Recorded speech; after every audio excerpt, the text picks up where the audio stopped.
tal? Bueno, bienvenidos a un capítulo más de su programa favorito, Viajando en el Tiempo, para visitar a científicos antiguos y preguntarle cosillas.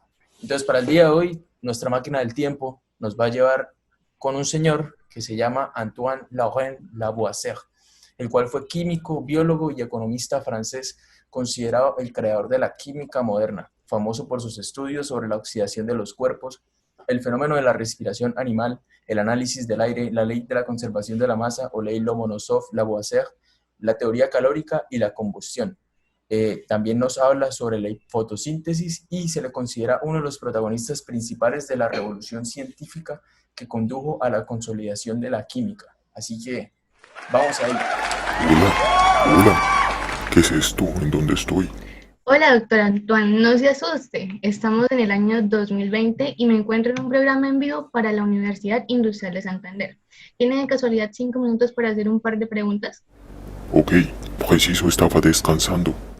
Bueno, señor Antoine, primero que todo, muchas gracias por acompañarnos el día de hoy. Mi nombre es Catherine Carrillo, soy estudiante de Ingeniería Química del quinto semestre de la Universidad Industrial de Santander y estamos viendo una materia muy interesante, termodinámica, así que estamos viendo mucho sobre usted.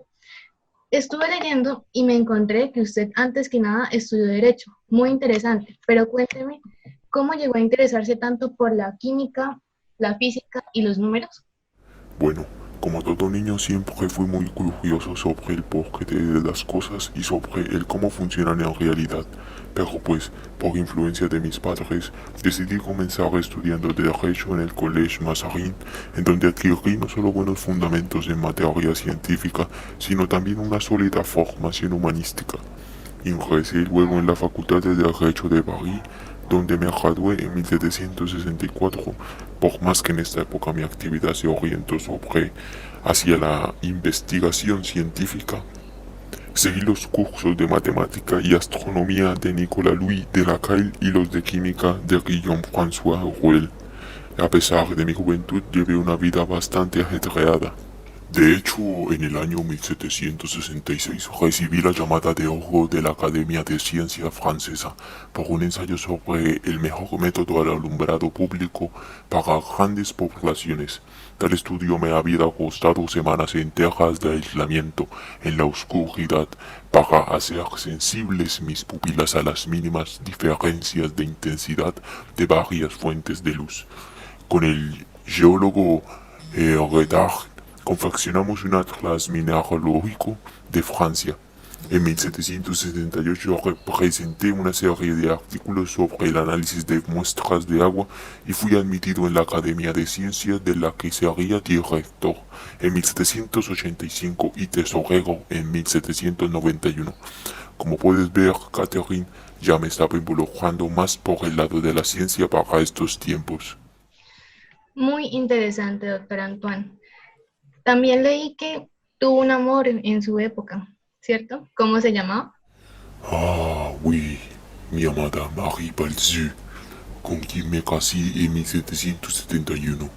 Fue además mi más estrecha compañera, con decirte que incluso tradujo al inglés mis artículos. Qué bonito, señor Antoine. Me enteré, además, también, que usted fue el encargado de refutar la antigua idea de que el agua podía ser convertida en tierra mediante sucesivas destilaciones. Cuénteme cómo fue ese proceso y cómo fue que usted pudo descubrir esto. Pues sí, te cuento. Eso fue un año antes de casarme con Marie, con decirte que la afirmación que refuté estaba sostenida incluso por Robert Boyle. Lo que hice fue someter a ebullición durante varios días un recipiente lleno de agua, cerrado, herméticamente claro. Ahí obtuve, al igual que mis predecesores, un pozo terroso en el fondo. Sin embargo, observé que el recipiente y su contenido pesaban lo mismo que antes de la ebullición y tras separar el pozo, noto que el volumen de agua se había alterado. En cambio, el peso del recipiente vacío se había reducido en una magnitud igual a la del pozo, por lo que éste solo podía proceder de las paredes del recipiente. Tal experiencia fue, de paso, la primera de las sucesivas confirmaciones del principio de conservación de la materia, obtenidas también por moi. La hipótesis no era desconocida entre los científicos, pero chocaba con las ideas tradicionales e incluso con nociones que parecían empíricamente evidentes, como que el crecimiento de una semilla era debido a la creación de materia, o por mon Dieu, o que la combustión consistía en la destrucción de una parte de la misma. Muy interesante todo el trabajo que usted realizó, señor Antoine. Vamos con la siguiente pregunta. Muchas gracias.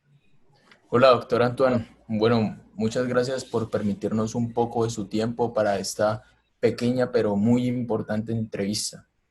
Yo también he leído mucho sobre usted y me sorprendió bastante que usted fue el encargado de definir el verdadero concepto de lo que es el aire hoy en día. ¿Me podría contar, por favor, un poco de eso? Oui, monsieur. Fue a partir de 1772 cuando la especulación acerca de la naturaleza de los cuatro elementos tradicionales, aire, agua, tierra y fuego, me llevó a emprender una serie de investigaciones sobre el papel desempeñado por el aire en las reacciones de combustión. De los numerosos experimentos que llevé a cabo para esclarecer la cuestión, el primero con trascendentales consecuencias se centró en las sustancias que aumentaban de peso en la combustión, el estaño. Después de calentar con fuego un recipiente herméticamente cerrado que contenía estaño, me constató que efectivamente se había incrementado el peso del metal, pero que el peso total del recipiente y su contenido no había variado, pero que el incremento del peso del estaño correspondía exactamente con la disminución de peso del aire. ¿Si entiendes por dónde voy? Experimentos similares con metales como el mercurio y el platino y con otros elementos como el fósforo y el azufre me llevaron a establecer un nuevo concepto de combustión y a describir con exactitud la naturaleza del aire. A partir de los trabajos previos de Joseph Priestley, llegué a concluir que un aire posee un combustible que no hace parte de la combustión. Este es el nitrógeno. Por otro lado, hay otro que sí lo hace, al que denominé oxígeno. Entonces, resulta que el aire desde la antigüedad se vienen equivocando, pensando que el aire, uno de los grandes cuatro elementos, era una sustancia simple. Pues no, es una mezcla de gases cuya proporción calculé con relativa precisión, 73% de hidrógeno, y 27% de oxígeno. Pero me enteré que por allá, por sus épocas, le dieron que es 78 y 21%. Oh, wow, qué gran mente posee usted, señor Lavoisier. Muchísimas gracias por todos los aportes que nos deja usted en la ciencia y en otras cosas. A continuación, le doy la palabra a un estudiante de Ingeniería Química de la UIS. Él se llama Cristian y nos habla desde Yopal, de Yopal, me informan. Bueno, siga Cristian acá, estudio. Gracias, John. Hola, profe. Espero que se encuentre muy bien hoy. Me llamo Cristian y hoy en día, pues, aún se habla mucho de sus grandes aportes, pues, de los que usted nos dejó, y se habla mucho sobre su teoría de la combustión. ¿Me podría hablar un poco sobre ella? Gracias. Oui, oui, claro. Establecí que todos los fenómenos ordinarios de combustión consisten en la combinación del oxígeno atmosférico con la sustancia combustible, tanto si ésta arde, bien sea madera, papel, carbón, como si altera sencillamente para dar lugar a óxidos. Hice hincapié en el hecho de que cuando se quema el azufre o el fósforo, estos ganan peso por absorber oxígeno, mientras que el plomo metálico formado tras calentar el polvo mineral lo pierde por haber perdido oxígeno. Al arder, el carbón va menguando progresivamente, porque el carbono contenido en el mineral se combina con el oxígeno del aire para formar un nuevo gas. El óxido de carbono, en la calcinación del estaño, el metal gana peso porque se combina con el oxígeno atmosférico, dando lugar al óxido de estaño. Ok. Qué buen aporte a la ciencia, señor Lavoisier. Muchas gracias. Ya para finalizar, me gustaría dejarlo con mi compañero Juan, que le va, pues, a realizar otras preguntas. Muchas gracias. Primero que todo, buen día, señor Antoine. Me considero un gran fan suyo y para mí es un placer tenerlo acá en nuestro programa. Mi pregunta es, ¿en qué consiste el método de la nomenclatura química? Y pues, ¿qué mejor que usted para describirlo, por favor? Oh, Juan, buena pregunta. El método de nomenclatura química es la obra mayor de la historia de la química. Aunque no trabajé solo, claro está, junto a mí estuvo Louis Bernard y Antoine François, aunque yo fui el más importante, evidentemente. Jaja. Consistió en la primera tentativa de clasificación metódica de los elementos y compuestos, donde introduje por primera vez el oxígeno, el hidrógeno y el nitrógeno, elementos que intervienen en la composición del agua y el aire, y fue así como le di un nuevo enfoque al absurdo y anticuado concepto de los cuatro elementos propuestos por los griegos. De la misma manera, incluye elementos como el azufre, el fósforo, algunos metales y compuestos como el ácido fosfórico y el sulfúrico, entrando así en la teoría local de Floristo. Solo espero que en la actualidad nadie crea en esas tonterías.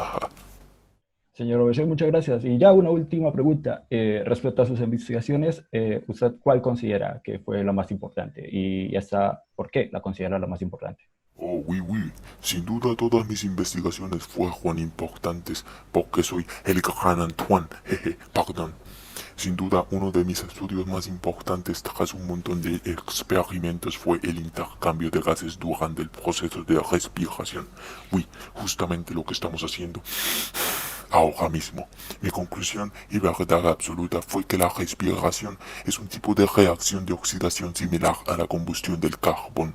Basados en esto y con un análisis más exhaustivo, estudiamos los cambios de calor que se producen durante las reacciones químicas, dando entrada a uno de los principios más fundamentales de la termodinámica, el cual dice que la cantidad de calor necesaria para descomponer un compuesto es igual a la cantidad de calor liberada durante la formación del compuesto a partir de sus elementos. Claramente necesité un poco de ayuda en esto de mi amigo Simon Laplace. Bueno, señor Lavoisier, muchas gracias. Lo dejamos descansar y muchas gracias a todos los televidentes y gracias por pasar un rato con nosotros juntos. Y hasta la próxima.